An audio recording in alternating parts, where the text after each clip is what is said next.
बिस्मिल्लाहिर्रहमानिर्रहीम। अस्सलाम वालेकुम। सबसे पहले तो और ये एक लाइट रिव्यू है CSM के लेक्चर 1-2 का, जो कि फ़र्स्ट वीक में हम लोगों के पास क्लासेस आई। जैसा कि मेरा ख़ुद का अंदाज़ा भी है और बहुत से लोगों को शिकायत रही कि लेक्चर के थ्रू लाइव लेक्चर्स में ऑनलाइन क्लासेस में वो वाली बात नहीं है जो एक रियल टाइम क्लास में होती है। बिकॉज़ बहुत सी जगहों पे जस्ट स्लाइड रीडिंग भी मैंने पढ़ा, कुछ जगहों पे गूगल असिस्टेंट भी नाम सुना मैंने। तो उसके बाद मैंने सोचा कि मैं इन लेक्चर्स को अपने एंड से अपनी तरह से कवर कर लूँ और जितना मिनिमाइज़ मैं कर सकता हूँ, जितना आसान कर सकता हूँ अपनी लैंग्वेज में। तो एक तरीके से एक रिव्यू है ये। ज़रूरी नहीं है आप लेक्चर की वीडियोस देख लें, बट इनके थ्रू आपका ये होगा जो की पॉइंट्स हैं, जो मेन पॉइंट्स हैं, जो मेन बातें हैं, वो आसान तरीके से मैंने सबको समझाने की कोशिश की है। तो I hope you will like it. और let's start with the first lecture which is जिसमें कंप्यूटर सिस्टम मॉडलिंग और फिर उसमें सेशन वगैरह डिस्कस किया गया, सेशन वगैरह किस तरह होगा, क्राइटेरिया पूरा सेमेस्टर। सबसे पहले कुछ चंद पॉइंट्स आपको बता दूं कि कोई भी लैब नहीं है, सो आप लोग चिल करें सब्जेक्ट में। सबसे पहली बात तो सब कुछ ही ऑनलाइन होगा, तो उसका भी कुछ मसला नहीं है। लाइक हमें यूनिवर्सिटी तो ऐसे ही नहीं जाना। बहुत से जो इंट्रोवर्ट्स हैं हमारी यूनिवर्सिटी के, वो बहुत ज़्यादा खुश हो रहे होंगे क्योंकि उन्होंने यूनिवर्सिटी की वो तफरियाँ मिस नहीं की, क्योंकि वो करते ही थे कुछ। खैर, तो बेसिकली मैं एक ह्यूमरस वे में इसको सिस्टम कंप्यूटर सिस्टम मॉडलिंग को डिफ़ाइन करूँ, एक ह्यूमरस वे में, लाइट वे में अगर डिफ़ाइन किया जाए तो एक कोर्स में आपको ये सिखाया जाएगा कि आपने कंप्यूटर कैसे खरीदना है एज अ यूज़र्स परस्पेक्टिव, या फिर एज एन एडमिनिस्ट्रेटर परस्पेक्टिव आपको सिस्टम किस तरह डिज़ाइन करना है, किस तरह उसकी पूरी मॉडलिंग करनी है। सो इस कोर्स के लिए आपको चंद बेसिक प्री रिक्वेस्ट हैं, जैसे कि कॉड हो गया, ऑपरेटिंग सिस्टम्स हो गया, और पैरेलल एंड डिस्ट्रीब्यूटेड कंप्यूटिंग वगैरह, सॉफ्टवेयर इंजीनियरिंग भी। तो लाइक इस तरह की चीज़ों को आपको, जो आपके कोर्सेज थे, आपको उनका याद होना चाहिए, उनका एक रिव्यू होना चाहिए आपके पास। स्टार्ट करते हैं सबसे पहले chapter number 1, computer system performance modelling and evaluation. अच्छा, what is performance evaluation? Performance evaluation हम किसे कहते हैं? सो इसको आसान अल्फाज में अगर मैं समझाना चाहूँ तो मैं इस तरह कह सकता हूँ कि हम किसी भी चीज़ को परफॉर्मेंस उसकी कैसे एवेल्युएट करेंगे। हम एक गोल सेट करेंगे, हम उसके लिहाज से उसकी एक टेस्टिंग करेंगे या उसको किसी तरह से एवेल्युएट करेंगे, और फिर देखेंगे वो जो चीज़ है वो उस गोल के किस हद तक करीब पहुँची। सही, जैसे हम स्टूडेंट्स क्राइटेरियाज में आ जाए, हम यूनिवर्सिटीज़ में आ जाएँ, तो according to Washington accord some CLOs and fellows are assigned to your courses. तो टीचर्स आपको उनकी बेसिस पे एवेल्युएट करते हैं, by giving you assignments, by giving you complex engineering problems. तो वो उनके थ्रू आपकी परफॉर्मेंस को एवेल्युएट करते हैं कि आप जो एक अच्छे वाशिंगटन अकॉर्ड के अकॉर्डिंग जो एक इंटरनेशनल इंजीनियर का स्टैंडर्ड है, आप उस स्टैंडर्ड पे कहाँ स्टैंड कर रहे हो। सो एक लाइट वे में अगर इसकी डेफिनेशन लिखी है तो compare the services delivered by system and quantify on the basis of specs. मतलब उसको क्वांटिफाई करके बताया जाएगा भाई सिस्टम की परफॉर्मेंसेस क्या क्या रही हैं, कैसा परफॉर्म करता है, एक क्वालिटी एक क्वांटिटी में वैल्यूज आप किस तरह बोल सकते हैं। So computer system and performance evaluation में कुछ मेन बातें जो हम लोग किसी भी सिस्टम की परफॉर्मेंस एवेल्युएशन की तरफ हम जाए तो हम कुछ मेन बातों का ख्याल रखते हैं। सबसे पहले स्पेक्स या स्पेसिफिकेशन कंपैरिजन। लाइक मेरे पास 2 सिस्टम्स हैं, तो एक सिस्टम में कुछ लगा हुआ है, एक सिस्टम में कुछ लगा हुआ है, एक में रैम ज़्यादा है, एक में मेमोरी ज़्यादा है, एक में ग्राफिक्स कार्ड ज़्यादा है, एक में कुछ ज़्यादा है। तो लाइक मैं अब मुझे क्या पता कौन सा परफॉर्मेंस सिस्टम अच्छा है, तो मैं उसको एवेल्युएट करूँगा उसके बेसिक जो स्पेसिफिकेशन है, जो बेसिक उसकी कंप्यूटेशन एलिमेंट्स लगे हैं, उनको कंपेयर करके देखूंगा। उनमें जो चीज़ मेरे नज़दीक सबसे ज़्यादा आसान होगी, जो चीज़ मेरे लिए ज़्यादा अच्छी और फिजिबल, ज़्यादा अच्छी परफॉर्मेंस देगी, मैं उसकी तरफ जाऊँगा। परफॉर्मेंस वैल्यूएशन में एक और चीज़ आती है, इम्पैक्ट एनालिसिस। इम्पैक्ट एनालिसिस का मतलब होता है to change the specs and check its impact. Let's say हम लोग पहले क्लासेस लेते थे रियल टाइम, क्लासेस में बैठ के डेस्क पे बैठे हुए हैं और लाइव क्लास वाली होती थी हमारे सामने, वो एक एस्पेक्ट था। ठीक, अब हम लोग क्वारंटीन है, इस पेंडेमिक के टाइम पे हम लोग लाइव क्लासेस ले रहे हैं, यूजिंग ऑनलाइन क्लासेस ले रहे हैं हम लोग रिकॉर्डेड लेक्चर्स के थ्रू। ये इस अभी भी हमारा गोल क्या है, ये कोर्स कंप्लीट करना है, सेमेस्टर कंप्लीट करना, इवेंचुअली डिग्री की तरफ जाना। बट द थिंग इज़ कि अब हमने स्पेसिफिकेशन चेंज कर दिया, हमने हालात चेंज कर दिए थोड़े से, और हालात चेंज करके हमने क्या देखने की कोशिश की कि भाई इसका इम्पैक्ट क्या पड़ रहा है हम पे। तो हम इसका अभी तक जो जनरली इम्पैक्ट देख रहे हो, नेगेटिव इम्पैक्ट देख रहे हैं कि भाई पढ़ाई नहीं हो पाई सही से, बच्चे समझ रहे हैं, स्लाइड रीड की जा रही है, समझाया नहीं जा रहा, टाइम वेस्ट हो रहा है, दिख नहीं जा रहे, लेक्चर्स बहुत बोरिंग है। तो लाइक ये इम्पैक्ट एनालिसिस है कि हमारा पहले क्या इम्पैक्ट होता था और अब क्या इम्पैक्ट है, इन दोनों की बेसिस पर हमने एनालिसिस किया कि भाई कौन सी चीज़ ज़्यादा बेहतर है हमारे लिए। तो सेम गोस फॉर कंप्यूटर। जब हम कोई भी कंप्यूटर डिज़ाइन कर रहे हैं या फिर उसको मॉडलिंग कर रहे हैं कंप्यूटर की, तो हम लोग सबसे पहले कुछ स्पेक्स लगाएंगे, फिर कुछ स्पेक्स लगाएंगे, फिर हम देखेंगे भाई एनालिसिस करेंगे कि भाई इस पे ये परफॉर्मेंस थी, इन स्पेक्स पे ये परफॉर्मेंस थी। System tuning, best result which can be achieved by comparing available impact analysis. ये मेरी वर्डिंग है टोटली, पहले बता दूँ इसका लेक्चर से ही रिलेटेड है, बट ये मेरे ख्यालात हैं, तो प्लीज़ लेक्चर को ज़रूर रेफर करिएगा आप लोग, बट इसके थ्रू आप लोगों को अंडरस्टैंडिंग में काफ़ी आसानी होगी। सिस्टम ट्यूनिंग से मुराद ये है कि लेट्स से मेरा गोल है कि मुझे एक आर्टिफिशियल इंटेलिजेंस, एक मॉडल को, एआई मॉडल को मुझे वो करना है ट्रेन। उसके लिए मुझे बहुत हाई जीपीयू चाहिए और लाइक काफ़ी हैवी कंपटीशन उसमें इन्वॉल्व हो रही है। तो मैं ऐसा तो नहीं करूँगा ना कि मैं 1 GB रैम और 10-15 GB के हार्ड डिस्क पे और फिर थोड़े से डाटा पे बगैर ग्राफिक्स कार्ड के उसको ट्रेन करूँ। मैं सिस्टम डेफिनेटली बैठ जाएगा। फिर मैं ऐसा क्या करूँगा, रैम बढ़ाऊँगा, फिर मैं मेमोरी बढ़ाऊँगा, फिर मैं ग्राफिक्स कार्ड को ऐड करना स्टार्ट करूँगा, फिर मैं मॉडल्स को चेंज करना स्टार्ट करूँगा। एक वक्त आएगा कि मैं बेहतरीन स्पेसिफिकेशन में पहुँच जाऊँगा। लेट्स से Core i9 ले लिया मैंने और RTX 2080 Ti मेरे पास लगा हुआ है और बेहतरीन ग्राफिक्स कार्ड है, बेहतरीन मेमोरी है, बेहतरीन अवेलेबल डाटा है, तो मैंने देखा उस पर मेरी परफॉर्मेंस बेहतरीन गई। तो इसका मतलब मैंने अपने सिस्टम को, जो मेरी रिक्वायर्ड गोल था उसके लिहाज से सिस्टम को ट्यून कर लिया कि अब मेरा जो सिस्टम है अब परफेक्टली बिल्कुल सही चलेगा। तो इसका मतलब by comparing available impact analysis, मैंने पहले लो स्पेस पे इम्पैक्ट एनालिसिस किया, फिर मैंने थोड़ा सा बढ़ाया, फिर उसके रिजल्ट्स देखे, फिर मैंने इस तरह बढ़ाते बढ़ाते अल्टीमेट जो मेरे पास सिस्टम ट्यूनिंग वाला फैक्टर था वो जब अचीव हो गया, तो मैंने देख लिया भाई बेस्ट रिजल्ट मेरा किस में आ रहा है। इसका मतलब ये यहाँ पे आके मैंने अपने सिस्टम की ट्यूनिंग कर दी। Identify relative performance debugging, reasons to know the defect on the system, मतलब कि परफॉर्मेंस में अगर कहीं मसला आ रहा है, कोई भी इशू आ रहा है, तो मैं देखूँ कि भाई क्या मसला है। लेट से सीपी बहुत ज़्यादा हीटअप कर रहा है, अगर मैं देख रहा हूँ मेरे प्रोग्राम कोई रन होते हैं सीपी बहुत ज़्यादा हीटअप कर रहा है, तो इसका मतलब हो सकता है मेरे कोई कंपोनेंट ख़राब हो, या वो जो प्रोग्राम है वो केपेबल नहीं, मेरा सिस्टम केपेबल नहीं है कि उस प्रोग्राम को रन कर सके, तो एक्स्ट्रा पावर जो है कंज्यूम कर रहा है उसको रन करने के लिए। तो लाइक ये सब परफॉर्मेंस डिबगिंग में आ जाएगा। सेटिंग्स एक्सपेक्टेशंस, कि आप जब एक सिस्टम डिज़ाइन करो तो आप एक्सपेक्टेशन क्या रखते हो। जैसे Core i9 जब मई 2017 में इंटेल ने लॉन्च किया तो उनकी एक्सपेक्टेशन थी कि ये प्योर गेमिंग पीसी होगा, लाइक ये प्योर गेमिंग के लिए उन्होंने डेवलप किया था। इसकी जो ज़्यादातर इन्होंने रखी थी, और डेफिनेटली आज के में इस तरह के गेम्स आ रहे हैं, बड़े बहुत ही हाई स्पेसिफिकेशन वाले गेम्स आ रहे होते हैं, तो उन्होंने कंपटीशन भी डेफिनेटली उनमें ज़्यादा इन्वॉल्व हो रही होती है उनको रन करने के लिए। तो सेटिंग एक्सपेक्टेशन इंटेल वालों की क्या थी कि हम लोगों ने Core i9 को गेमिंग उसके कोर की तरफ लेके जाना है। तो expectation to check the capability of the system, कि भाई किस हद तक हमारा सिस्टम कैपेबल है। नेवर माइंड, वैसे एक्सपेक्टेशन लगानी चाहिए, हमेशा दुख होता है। सो अब हम आ जाते हैं अगली बात पे, model. What is a model? So basically आप लोगों ने बहुत सारे इंस्टाग्राम पे मॉडल्स को फॉलो किया हुआ होगा, तो उसका इससे कोई ताल्लुक नहीं है, but a model is an abstraction of a real world system and use to gain insight into some critical aspects of a system. सबसे आसान तरीन एग्जाम्पल मैं आपको ये दे सकता हूँ मॉडल की, कि आप लोगों ने इलेक्ट्रॉनिक वर्क बेंच भी यूज़ किया है, प्रोटियस भी यूज़ किया है, मल्टीसिम भी यूज़ किया है। These all are models basically. Like आपने अपने सिस्टम को पहले जो भी आपने अपने दिमाग में वो चीज़ सोची हुई थी, एक सर्किट ड्रॉ करना है, उसको डिज़ाइन करना है, आपने उसको बनाने से पहले उसको कहीं पे मॉडल किया किसी सॉफ्टवेयर पे, आपने उसको मॉडल करने के बाद उसको रन करके देखा, उस पर आपने क्या देखा, देखने की कोशिश की भाई अगर मैं लेट से कोई सर्किट है उसमें मैं करंट बढ़ाऊँ तो मेरा वोल्टेज कितना बढ़ेगा, रेजिस्टेंस कितनी बढ़ानी पड़ेगी, और कौन सा एलिमेंट ऐड करना होगा। तो आपको जो बेसिक इंसाइट आ गया क्रिटिकल एस्पेक्ट है सिस्टम का, कि सिस्टम में क्या क्या चीज़ें लग सकती हैं, किस तरह से सिस्टम को ऑपरेट करना होगा। इसकी एक और अच्छी एग्जाम्पल आप लोग ले सकते हैं, यूनिवर्सल सैंडबॉक्स एक गेम है, बेसिकली वर्चुअल गेम है, जिसके थ्रू आप लोग जो हैं एक पूरी यूनिवर्स को उन्होंने सिमुलेट किया हुआ है, पूरी यूनिवर्स का उन्होंने बेसिकली एक मॉडल बनाया हुआ है। सो लेट्स से उसमें आप करते हैं आप डिफरेंट स्टार्स को, डिफरेंट प्लैनेट्स को, उनकी पोजीशन चेंज करके ना उसका बिहेवियर देख सकते हैं कि वो किस तरह इफेक्ट करती है डिफरेंट चीज़ों पे। लेट्स से अगर हम अर्थ की बात करें तो अर्थ अपने स्टार, प्लैनेट अपने स्टार से हैबिटेबल जोन में अगर होगा तो इसका मतलब वहाँ पे लाइफ सस्टेन करेगी। Earth is in habitable zone from its star, it means कि हमारे लाइफ सस्टेन कर रही है। तो ग्रेविटी भी हमारी नॉर्मल है, हमारा टेम्परेचर भी नॉर्मल है जो ह्यूमन बॉडी बर्दाश्त कर सकती है, और बाकी सब एस्पेक्ट भी नॉर्मल है, प्रेशर भी बिल्कुल नॉर्मल है। बट अगर मैं अर्थ को मरकरी की जगह प्लेस करके देख लूँ तो भाई थ्योरेटिकली मैं क्या बोलता हूँ, मैं बोलूँगा भाई टेम्परेचर राइज हो जाएगा, हैबिटेबल जोन से बाहर हो जाएंगे, एटमॉस्फेयर प्रेशर शायद ड्रॉप हो जाए या बढ़ जाए, टेम्परेचर हद से ज़्यादा इंक्रीज़ हो जाएगा, इंसान वहाँ पर ज़िंदा नहीं रह पाएगा, ऑक्सीजन का प्रिवेल करना मुश्किल हो जाएगा।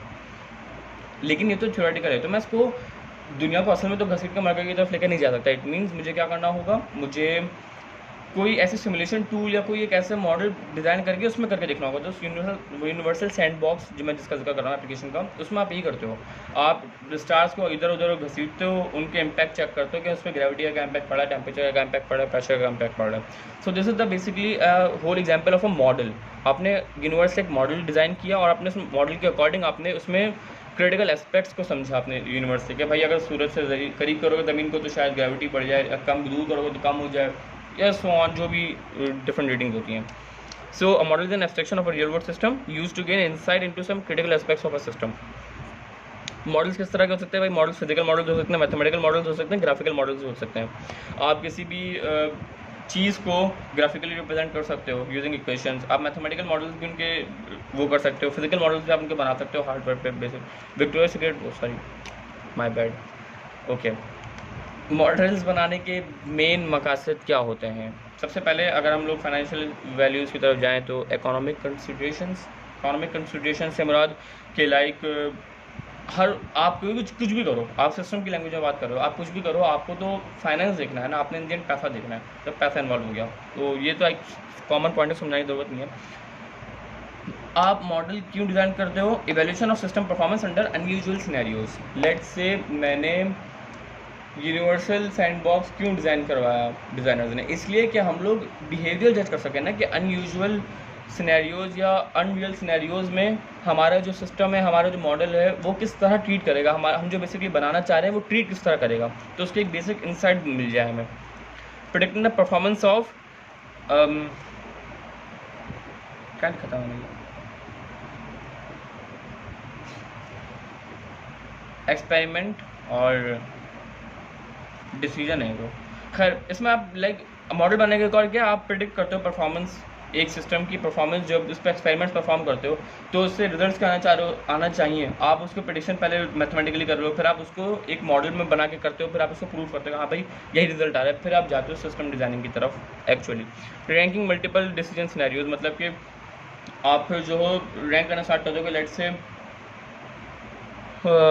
ये किया तो ये हुआ, ऐसा हुआ तो वैसा हुआ, तो लाइक उसकी बेसिस पे आपने रैंकिंग करना स्टार्ट कर दी। अब आप डेफिनेटली सिस्टम एज तो डिज़ाइन नहीं करते ना, आप पहले सिस्टम का इंसाइट लेते हो, आप पहले सिस्टम की पूरी स्टडी करते हो, फिर उसके बाद आप डेवलपमेंट की तरफ आते हो।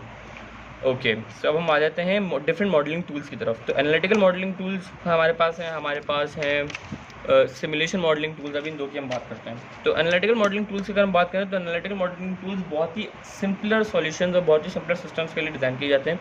लेट्स से मुझे पता है कि करंट और वोल्टेज के दरमियान एक रिलेशन एग्जिस्ट करता है जो कि डायरेक्टली प्रोपोर्शनलिटी का है, लेकिन मैं उसमें एक कांस्टेंट घुसा देता हूँ रेजिस्टेंस का। तो ये एक इंतहाई सिंपल सी चीज़ है, इसके लिए मुझे कोई हैवी मैथमेटिक्स या हैवी कंप्यूटेशन की ज़रूरत नहीं है, डिफरेंशियल इक्वेशन तक जाने की ज़रूरत नहीं है। तो यहाँ पे मैं इसको सिंपली मैथमेटिकल मॉडल्स के थ्रू कर सकता हूँ। Let's say V equal to IR, तो ये एक एनालिटिकल मॉडल है करंट का।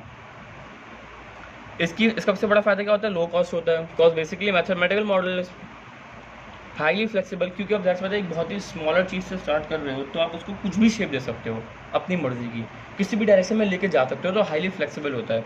रिजल्ट्स लिखोगे लेकिन आप फाइनलाइज नहीं कर सकते। Let's say V equal to IR के थ्रू आपके जो भी रिजल्ट आ रहा है, ज़रूरी नहीं है रियल वर्ल्ड में वही रिजल्ट आ रहा हो, उसमें और फैक्टर्स भी इन्वॉल्व हो सकते हैं। दूसरा आता है हमारे पास simulation modelling tools. It is use to imitate the operation of an entire process. A computer model with random elements and an underlying timeline is called model of Monte Carlo simulation. Develop the model of system experiment. अच्छा okay, ये तो मैं फिर reading करना start हो गया। Simulation modelling tools का मतलब ये होता है, मैंने अपने टूल को बोल रहा हूँ, मैंने जो एक मॉडल डिज़ाइन किया उसको सिमुलेट करूँ। इससे पहले मैंने क्या किया, मैंने उसको एनालिसिस किया, उसका एनालिटिकल मॉडल बना दिया, फिर मैंने उसको समहाउ किसी सॉफ्टवेयर पे डिप्लॉय करके उस पर प्रोसेस करना, उस पर एक्सपेरिमेंट करना स्टार्ट कर दिया, ठीक है, वर्कलोड डाल के।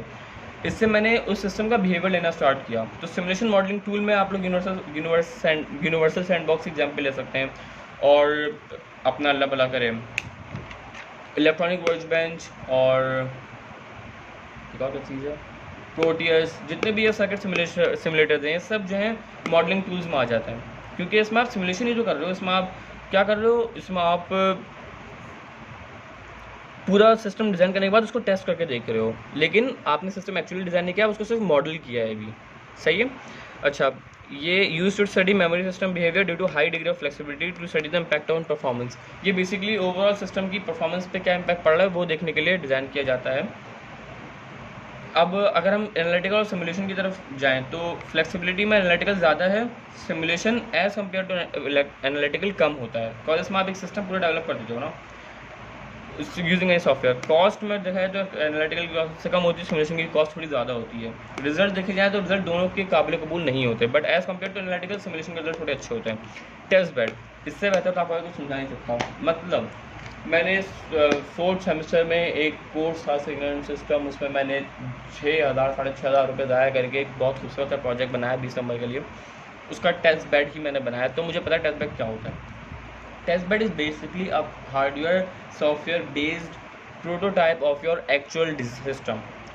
लेट्स से मैं अपने प्रोजेक्ट की अगर बात करूँ तो मेरा जो प्रोजेक्ट है फाइनल प्रोजेक्ट में मुझे एक इस तरह का सिस्टम डिज़ाइन करना है जो कि पिक्चर खींचे और रिजल्ट जनरेट करके मुझे दे दे कि भाई बॉटल डिफेक्टेड है या नहीं। सही।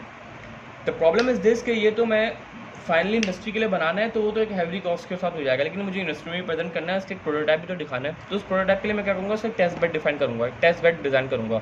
टेस्ट बेड में क्या होगा, मेरे पास एक बॉक्स होगा, उस बॉक्स के अंदर मैंने समहाउ कुछ जगह बनाई हुई होगी जहाँ पे बॉटल फिक्स होगी, फिर समहाउ थोड़ी सी फासले में मैंने कैमरा फिक्स किया हुआ होगा।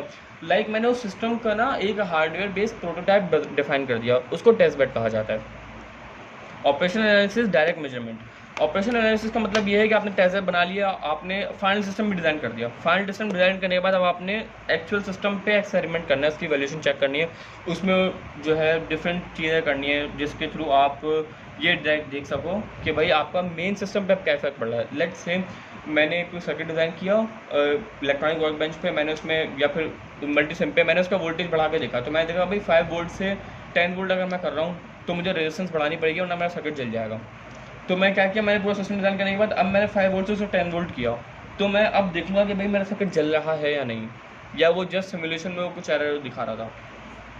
तो मैं अब यहाँ पे अपना सर्किट डिज़ाइन करने के बाद बोर्ड पे या एम्बेड करने के बाद पीसीबी डिज़ाइनिंग के बाद मैं उस पर सर्किट वोल्टेज बढ़ाना स्टार्ट करूँगा फॉर टेस्टिंग पर्पज़।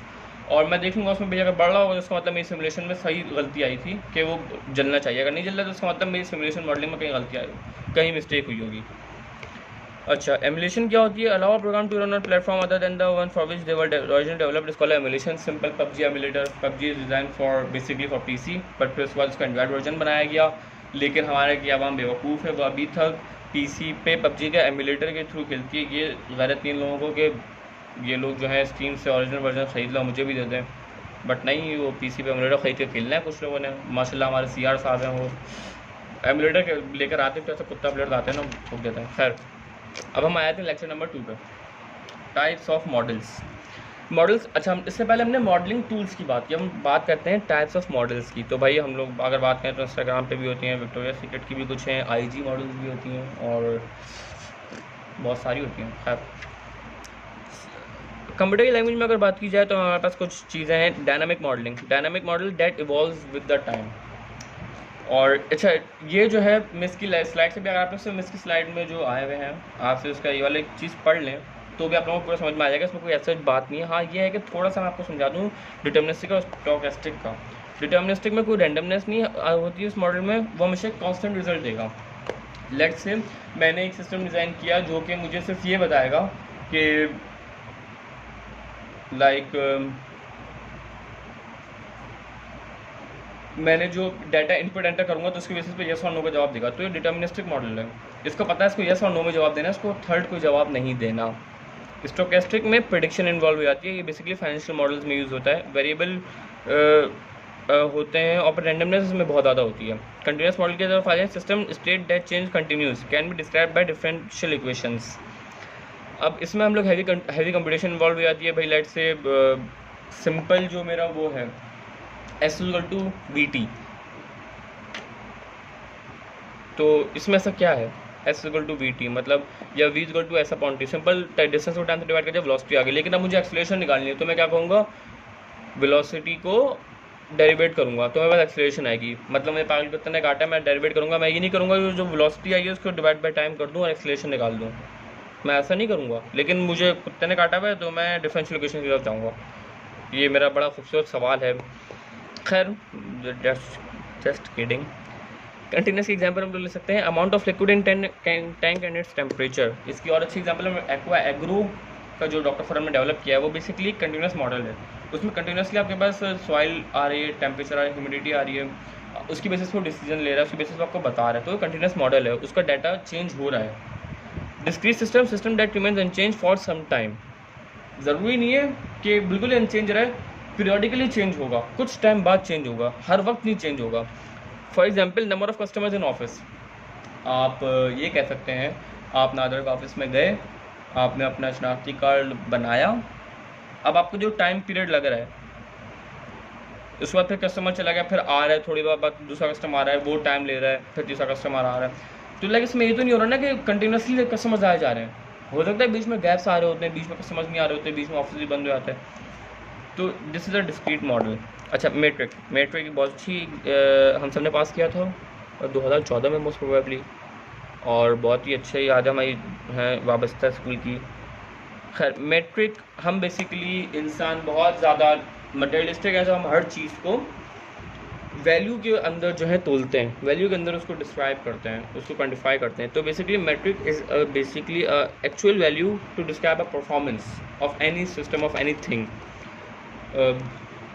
इसकी एग्जांपल जैसे कि आपके एक as a student, as a university student, आपकी परफॉर्मेंस डिस्क्राइब कैसे की जाएगी? आपकी जीपीए देख के। आपके स्किल्स नहीं देखी जाएंगे, आपकी जीपीए देखी जाएगी। अगर भले लाके स्किल्स आपके पास 2.4 जीपीए, तो आप फाइनल प्रोजेक्ट नहीं बना सकते।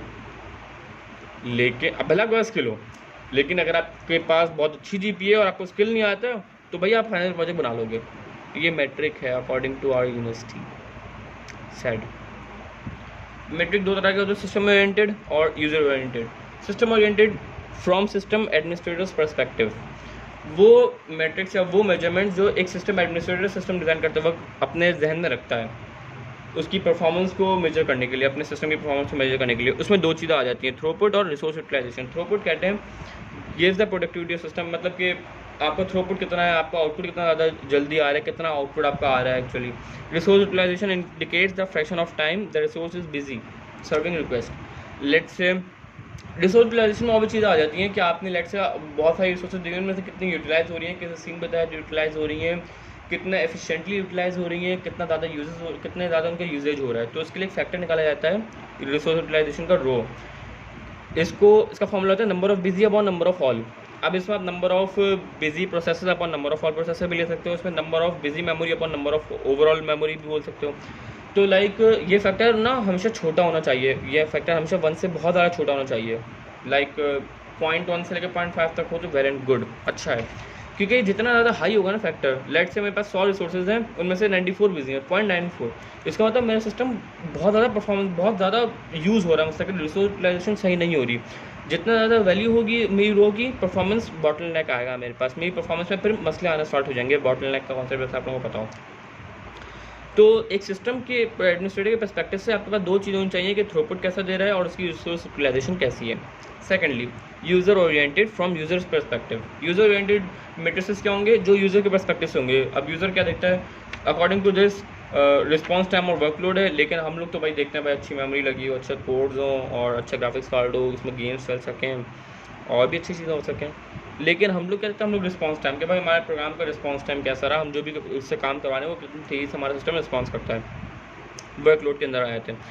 सो workload is basically number of request submitted in a given period of time. Number of request submitted in a given period of time is called workload. Also depend on nature of request. Late से आपका बड़ा भाई software engineer है और work from home कर रहा है, call उसका ऑफिस बंद हुआ है पेंडेमिक में, और उसके पास ना रिक्वेस्ट पर रिक्वेस्ट आ रही है, कभी क्लाइंट की आ रही है, कभी बॉस की आ रही है, भाई इस कोड में भी चेंजेस कर दो, कभी एसपीओ से आ रहा है, आपने जो कोड भेजा था इसमें मसला आ रहा है, क्लाइंट की तरफ से और तंग किया जा रहा है। और ऐसे में आप अपना कुछ समझने के लिए भाई के पास जाते हो, भाई कहता है कि दफ़ा हो जाओ, मेरे ऊपर बहुत ज़्यादा वर्कलोड है। इसका मतलब क्या है? उसके पास रिक्वेस्ट आई है मुस्तकिल, बॉस भी रिक्वेस्ट कर रहा है, क्लाइंट भी रिक्वेस्ट कर रहा है, एसक्यू वाले भी रिक्वेस्ट कर रहे हैं, दूसरे डिफरेंट लोग उससे रिक्वेस्ट कर रहे हैं और वो उनकी काम करने में बिजी है, एक जो टाइम पीरियड उसका ऑफिस का, सही है। तो number of request submitted in a given period of time, it also depends on nature of request. Request किस नेचर की? रिक्वेस्ट हो सकता है छोटी, हो सकता है बड़ी हो।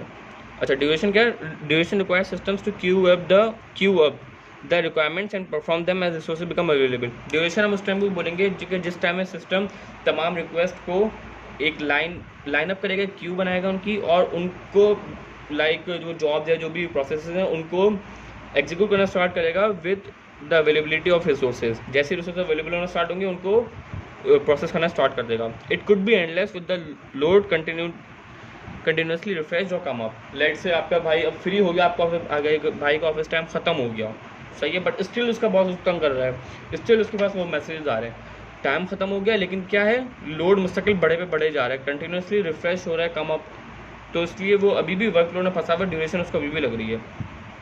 Loads can be periodic where the load is reentered after the prescribed period of time.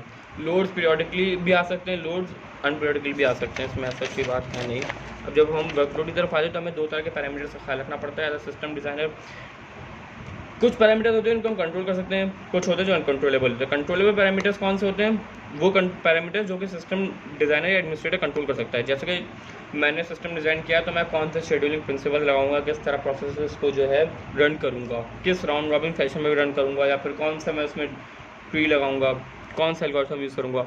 Interconnection between devices, ये भी सिस्टम डिज़ाइनर से जो एडमिनिस्ट्रेटर कंट्रोल कर सकता है, भाई कौन सा सिस्टम कब कनेक्ट करना है, किस तरह कनेक्ट करना है। रिसोर्स यूटिलाइजेशन या रिसोर्स एलोकेशन पॉलिसी, रिसोर्स किसको किस तरह एलोकेट करनी है, किस पॉलिसी को कब कौन से रिसोर्स देनी है। लेट से मैं मैटलैब रन कर रहा हूँ और उसी वक्त मैंने बोला हुआ है मैं एक तरह से पावन कर सकता हूँ, जब मैटलैब रन हो तो कोई और प्रोग्राम रन ना हो रहा हो, तो ये मैं एज अ सिस्टम डिज़ाइनर कर सकता हूँ। अनकंट्रोलेबल पैरामीटर्स होते हैं inter arrival times of jobs. अब मुझे नहीं पता, मैंने प्रोसेस को रन कर दिया, वो डिफरेंट जॉब्स में डिवाइड हुआ है, अब वो जॉब्स कब आना स्टार्ट होंगी ये मैं कंट्रोल नहीं कर सकता, कॉज प्रोसेस तो रनिंग में है, और ये सिस्टम भी मतलब मैं नहीं कंट्रोल कर सकता इसको। Service demands of incoming jobs, मुझे नहीं पता जो इनकमिंग जॉब्स आ रही हैं वो क्या क्या डिमांड्स कर सकती हैं। फॉर एग्जांपल मैंने मैटलैब पे कोई प्रोग्राम रन किया इमेज प्रोसेसिंग का, और उसमें जो इमेज है वो बहुत ज़्यादा पिक्सल्स की, तो उसको जीपीयू की रिक्वायरमेंट आ गई अचानक से। लेट से मेरा जो प्रोसेस था, प्रोग्राम था इमेज प्रोसेसिंग का, वो 4 डिफरेंट जॉब्स में टूट गया। एक जो है कंप्यूटेशन परफॉर्म करेगा, एक सिंपल इमेज मैनिपुलेशन करेगा, एक पिक्सल रीडिंग और उसकी कंप्यूटेशन करेगा। तो पिक्सल रीडिंग और कंप्यूटेशन वाली जॉब को डेफिनेटली जीपीयू की रिक्वायरमेंट होगी, ये मैं कंट्रोल नहीं कर सकता। मैं नहीं कह सकता भाई जीपीयू के बगैर करो, उसको कंट्रोल की रिक्वायरमेंट है, वो लेगा डेफिनेटली। तो बाकी वर्कलोड कैरेक्टराइजेशन तो शेब अख्तर और ब्रेटली शॉन्टेट और स्टार की बाउंसर की तरह मेरे ऊपर से कहिए, मैं ये समझा सकता आप लोगों को। एफिशिएंसी क्या होती है भाई? Ratio of usable performance to maximum performance. Maximum मेरा जो सिस्टम है किस तरह परफॉर्म कर सकता है, और एफिशिएंसी हम सबको ही पता है एफिशिएंसी क्या होती है। स्ट्रेस फैक्टर क्या है? आप लोग इसको स्पीड अप कर सकते हैं बेसिकली, कि स्पीड अप आपने कितना किया अपने सिस्टम को। एफिशिएंसी में आप लोग बोल सकते हैं कि एक मैक्सिमम परफॉर्मेंस मेरी ये थी कि इतनी अचीव होनी चाहिए, और कितनी अचीव हुई, मतलब कितनी अचीव हुई अपॉन कितनी अचीव हो सकती थी। Efficiency can not be greater than 1 and stress factor should be greater than 1 in order to attain a great performance evaluation. Execution time क्या होता है? अल्टीमेट परफॉर्मेंस मेजरमेंट, मतलब लाइक किसी भी सिस्टम डिज़ाइनर के लिए, एडमिनिस्ट्रेटर के लिए एग्जीक्यूशन टाइम मेन मेट्रिसेस है उसकी परफॉर्मेंस को मेजर करने के लिए। एग्जीक्यूशन टाइम दो तरह के होते हैं, वॉल क्लॉक टाइम और CPU time. Wall clock time overall time of execution of a process, जिसमें एक यूज़र वेट भी कर रहा हो, इनपुट्स दे रहा हो, आउटपुट दे रहा हो, एग्जीक्यूशन भी हो रही हो, रिस्पॉन्स भी आ रही हो, डिले भी आ रही हो, डिलेज भी हो। सीपीयू टाइम के जब वो कोड रन हुआ और आउटपुट आया, लेट से मैंने एक प्रोग्राम रन किया, उसको इनपुट दिया और आउटपुट चेक कर रहा हूँ, तो ये पूरा जो टाइम है ये वॉल क्लॉक एग्जीक्यूशन होगी। इनपुट देने के बाद जो प्रोसेस हुआ और आउटपुट आया ना, तो ये सीपीयू टाइम होगा। इस पर स्पीड अप हम सबने पढ़ा हुआ है। स्पीड अप का सिंपल वो रेट का फॉर्मूला भी है, वर्कलोड अपॉन टाइम, उसके लिहाज से समझाया हुआ है। इसमें ऐसा कुछ समझने की ज़रूरत है नहीं। मिप्स और एमफ्लॉज भी हम सबने पढ़ा हुआ है, तो जो सिंपल मैथमेटिक्स है। बाकी लेक्चर 3 में सिर्फ न्यूमेरिकल्स हैं। उसामा ज़फ़र हमारे प्यारे प्यारे मदनी इस्लामी भाई ने लेक्चर्स अपने जो न्यूमेरिकल्स अपलोड कर दिए थे ग्रुप पे, तो आप लोग उसको रेफ़र कर सकते हैं न्यूमेरिकल्स के लिए। और लेक्चर 3 आप लोग जैसे ऐसे रीड कर लें, उसमें सच कुछ समझने की ज़रूरत है नहीं। So thank you.